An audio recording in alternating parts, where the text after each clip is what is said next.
नमस्कार।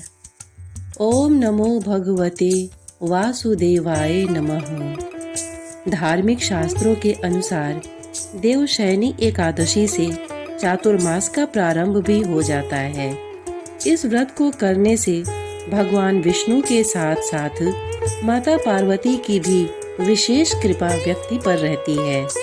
वर्ष भर की सभी एकादशियों की तरह ही यह एकादशी भी भगवान श्री विष्णु को समर्पित है। यह एकादशी प्रतिवर्ष आषाढ़ महीने के शुक्ल पक्ष में पड़ती है, जिसे देवशयनी एकादशी के नाम से जाना जाता है। मान्यता अनुसार इस दिन श्री हरि विष्णु योग निद्रा में चले जाते हैं, इसलिए इन 4 महीने के दौरान कोई शुभ कार्य नहीं किया जाता और यह समय चातुर्मास माना जाता है तथा इन 4 महीने में अधिक से अधिक धार्मिक कार्य किए जाते हैं। देवशयनी एकादशी को ही पद्मा एकादशी, प्रबोधिनी एकादशी, आषाढ़ी एकादशी और हरिशयनी एकादशी के नाम से भी जाना जाता है। आइए जानते हैं देवशयनी एकादशी के बारे में खास जानकारी। पूजा की विधि। देवशयनी एकादशी के दिन व्रत करने वाले भक्त को प्रातःकाल उठकर स्नान करना चाहिए। शुभ मुहूर्त में चौकी पर भगवान विष्णु के साथ देवी लक्ष्मी की प्रतिमा या चित्र स्थापित करें। पहले शुद्ध घी का दीपक जलाएं और देव प्रतिमाओं को तिलक करें। भगवान विष्णु को पीले और देवी लक्ष्मी को लाल वस्त्र चढ़ाएं। इसके बाद अबीर, गुलाल, चावल, फूल, रोली आदि चीजें एक एक करके चढ़ाते रहें। भगवान का षोडशोपचार पूजन करें। पीले पुष्प, पीला चंदन चढ़ाएं। उनके हाथों में शंख, चक्र, गदा और पद्म सुशोभित करें। भगवान विष्णु को पान सुपारी अर्पित करके उसके बाद धूप, दीप और पुष्प चढ़ाएं। आरती उतारें। मंत्र: सुप्ते त्वयि जगन्नाथ जगत सुप्तम भवेदिदं विबुद्धे त्वयि बुद्धं च जगत सर्व चराचरम द्वारा भगवान विष्णु की स्तुति करें। इस प्रकार भगवान विष्णु का पूजन करके रात्रि जागरण करें। द्वादशी पारण तिथि पर ब्राह्मणों को भोजन कराकर स्वयं भोजन या फलाहार ग्रहण करें। पौराणिक कथा। हरिशयनी या देवशयनी की पौराणिक कथा के अनुसार सूर्य वंश में मांधाता नाम का एक चक्रवर्ती राजा हुआ है, जो सत्यवादी और महान प्रतापी था। वह अपनी प्रजा का पुत्र की भांति पालन किया करता था। उसकी सारी प्रजा धन धान्य से भरपूर और सुखी थी। उसके राज्य में कभी अकाल नहीं पड़ता था। एक समय उस राजा के राज्य में 3 वर्ष तक वर्षा नहीं हुई और अकाल पड़ गया। प्रजा अन्न की कमी के कारण अत्यंत दुखी हो गई। अन्न के न होने से राज्य में यज्ञ आदि भी बंद हो गए। एक दिन प्रजा राजा के पास जाकर कहने लगी कि हे राजा, सारी प्रजा त्राहि त्राहि पुकार रही है, क्योंकि समस्त विश्व की सृष्टि का कारण वर्षा है। वर्षा के अभाव में अकाल पड़ गया है और अकाल से प्रजा मर रही है। इसलिए हे राजन, कोई ऐसा उपाय बताओ जिससे प्रजा का कष्ट दूर हो। राजा मानधाता कहने लगे कि आप लोग ठीक कह रहे हैं। वर्षा से ही अन्न उत्पन्न होता है और आप लोग वर्षा न होने से अत्यंत दुखी हो गए हैं। मैं आप लोगों के दुखों को समझता हूँ। ऐसा कहकर राजा कुछ सेना साथ लेकर वन की तरफ चल दिया। वह अनेक ऋषियों के आश्रम में भ्रमण करता हुआ अंत में ब्रह्मा जी के पुत्र अंगिरा ऋषि के आश्रम में पहुंचा। वहां राजा ने घोड़े से उतरकर अंगिरा ऋषि को प्रणाम किया।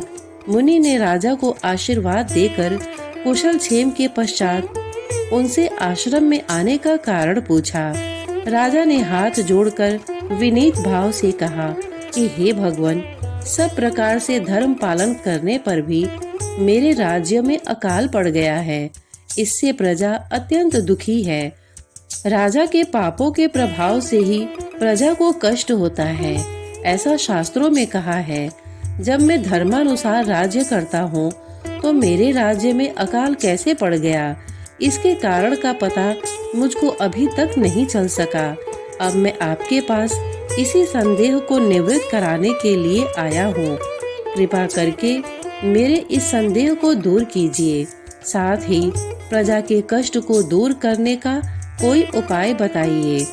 इतनी बात सुनकर ऋषि कहने लगे कि हे राजन, यह सतयुग सब युगों में उत्तम है। इसमें धर्म के चारों चरण सम्मिलित हैं, अर्थात इस युग में धर्म की सबसे अधिक उन्नति है। लोग ब्रह्मा की उपासना करते हैं और केवल ब्राह्मणों को ही वेद पढ़ने का अधिकार है। ब्राह्मण ही तपस्या करने का अधिकार रख सकते हैं, परंतु आपके राज्य में एक शूद्र तपस्या कर रहा है। इसी दोष के कारण आपके राज्य में वर्षा नहीं हो रही है। इसलिए यदि आप प्रजा का भला चाहते हो तो उस शूद्र का वध कर दो। इस पर राजा कहने लगा कि महाराज, मैं उस निरपराध तपस्या करने वाले शूद्र को किस तरह मार सकता हूँ? आप इस दोष से छूटने का कोई दूसरा उपाय बताइए। तब ऋषि कहने लगे कि हे राजन, यदि तुम अन्य उपाय जानना चाहते हो तो सुनो। आषाढ़ मास के शुक्ल पक्ष की पद्मा या हरिशयनी नाम की एकादशी का विधि पूर्वक व्रत करो। व्रत के प्रभाव से तुम्हारे राज्य में वर्षा होगी और प्रजा सुख प्राप्त करेगी, क्योंकि इस एकादशी का व्रत सब सिद्धियों को देने वाला है और समस्त उपद्रवों को नाश करने वाला है। इस एकादशी का व्रत तुम प्रजा, सेवक तथा मंत्रियों सहित करो। मुनि के इस वचन को सुनकर राजा अपने नगर को वापस आया और उसने विधि पूर्वक देवशयनी एकादशी का व्रत किया। उस व्रत के प्रभाव से वर्षा हुई और प्रजा को सुख पहुंचा। देवशयनी एकादशी के दिन से श्री हरि विष्णु पाताल लोक में राजा बाली के यहाँ पर 4 माह के लिए निवास करते हैं। भगवान ने वामन रूप में बाली से 3 पग धरती मांगकर 2 पग में त्रिलोक नाप दिया था। तब बाली ने कहा कि प्रभु, अब तीसरा पग मेरा सिर ही बचा है। यह सुनकर भगवान प्रसन्न हो गए थे। तब कहा कि वरदान मांगो। तो बाली ने कहा कि आप मेरे साथ पाताल लोक में रहें। इसी कारण से भगवान 4 माह बाली के यहाँ निवास करते हैं। देवशयनी के आसपास ही सूर्य उत्तरायण से दक्षिणायन हो जाता है। सूर्य 6 माह उत्तरायण और 6 माह दक्षिणायन रहता है। उत्तरायण देवताओं का दिन और दक्षिणायन रात्रि मानी गई है। चातुर्मास का प्रारंभ आषाढ़ माह में देवशयनी एकादशी से होता है और अंत कार्तिक माह में देवोत्थान एकादशी से होता है। देवोत्थान को देव उठनी और प्रबोधिनी भी कहते हैं। देवशयनी का अर्थ है देव और शयन। देव अर्थात विष्णु और शयन अर्थात सोना, नींद या निद्रा। सुप्ते त्वयि जगन्नाथ जमत सुप्तम भवेदिदम विबुद्धे त्वयि बुद्धम च जगत सर्व चराचरम। अर्थात हे जगन्नाथ जी, आपके निद्रित हो जाने पर संपूर्ण विश्व निद्रित हो जाता है और आपके जाग जाने पर संपूर्ण विश्व तथा चराचर भी जागृत हो जाते हैं। कहा जाता है कि जो जातक देवशयनी एकादशी का व्रत करते हैं उनके सारे दुख दर्द दूर हो जाते हैं और उनकी सारी मनोकामनाएं पूर्ण हो जाती हैं।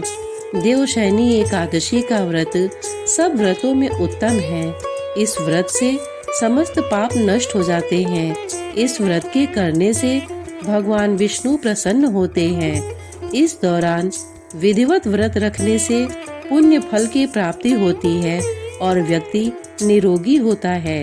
इस दिन प्रभु हरि की विधिवत पूजा करने और उनकी कथा सुनने से सभी तरह के संकट कट जाते हैं। इस दिन तुलसी और शालिग्राम की विधिवत रूप से पूजा और अर्चना करनी चाहिए। इस दिन चावल, प्याज, लहसुन, मांस, मदिरा, बासी भोजन आदि बिल्कुल न खाएं। इस दिन देवशयनी की पौराणिक कथा का श्रवण करें। फिर रात्रि में स्वयं के सोने से पहले भजन आदि के साथ भगवान को शयन कराना चाहिए। देवशयनी एकादशी का व्रत करने से सिद्धि प्राप्त होती है। यह व्रत सभी उपद्रवों को शांत कर सुखी बनाता है और जीवन में खुशियों को भर देता है। एकादशी के विधिवत व्रत रखने से मृत्यु के बाद मोक्ष की प्राप्ति होती है। कुछ खास मनोकामनाओं की पूर्ति के लिए कुछ चीजों के त्याग का व्रत लें। इस व्रत में दूध, शक्कर, दही, तेल, बैगन, पत्तेदार सब्जियां, नमकीन या मसालेदार भोजन, मिठाई, सुपारी, मांस और मदिरा का सेवन नहीं किया जाता है। श्रावण में पत्तेदार सब्जियां यथा पालक, साग इत्यादि, भाद्रपद में दही, आश्विन में दूध, कार्तिक में प्याज, लहसुन और उड़द आदि की दाल का त्याग कर दिया जाता है। 4 माह के लिए भगवान विष्णु सो जाते हैं और भगवान शिव के हाथों में सृष्टि का संचालन रहता है। इस अवधि में भगवान शिव पृथ्वी लोक पर निवास करते हैं और 4 मास तक संसार की गतिविधियों का संचालन करते हैं। शिव का माह श्रावण माह ही चातुर्मास का प्रथम माह है। इस मास में श्री हरि विष्णु के साथ ही आषाढ़ में वामन पूजा, श्रावण में शिव पूजा, भाद्रपद में गणेश और श्री कृष्ण की पूजा की जाती है। आषाढ़ के महीने में अंतिम 5 दिनों में भगवान वामन की पूजा का विशेष महत्व बताया गया है। इस माह में इन दोनों देवताओं की विशेष कृपा पाने के लिए विशेष व्रत, उपवास, पूजा करना चाहिए। उक्त 4 माह को व्रतों का माह इसलिए कहा गया है कि उक्त 4 माह में से प्रथम माह तो सबसे महत्वपूर्ण माना गया है। इस संपूर्ण माह व्यक्ति को व्रत का पालन करना चाहिए। ऐसा नहीं कि सिर्फ सोमवार को ही उपवास किया और बाकी वार खूब खाया। उपवास में भी ऐसे नहीं कि साबूदाने की खिचड़ी खा ली और खूब मजे से दिन बिता लिया। शास्त्रों में जो लिखा है उसी का पालन करना चाहिए। इस संपूर्ण माह फलाहार ही किया जाता है या सिर्फ जल पीकर ही समय गुजारना होता है।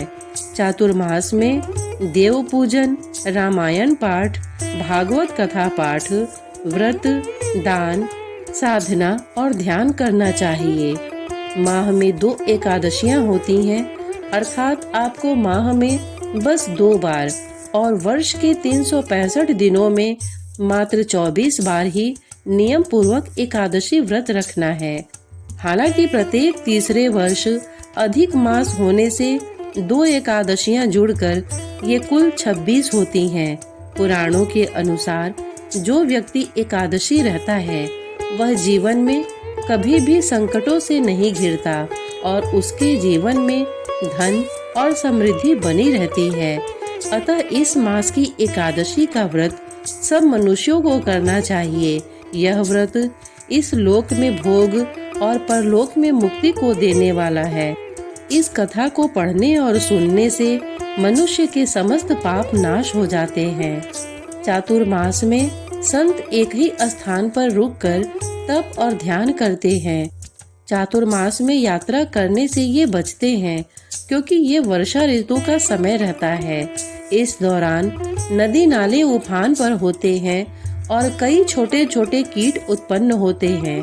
इस समय में विहार करने से इन छोटे छोटे कीटों को नुकसान होने की संभावना रहती है। इसी वजह से जैन धर्म में चातुर्मास में संत एक जगह रुककर तप करते हैं। चातुर्मास की शुरुआत में बारिश का मौसम रहता है। इस कारण बादलों की वजह से सूर्य की रोशनी हम तक नहीं पहुंच पाती है। सूर्य की रोशनी के बिना हमारी पाचन शक्ति कमजोर हो जाती है। ऐसी स्थिति में खान पान का विशेष ध्यान रखना चाहिए।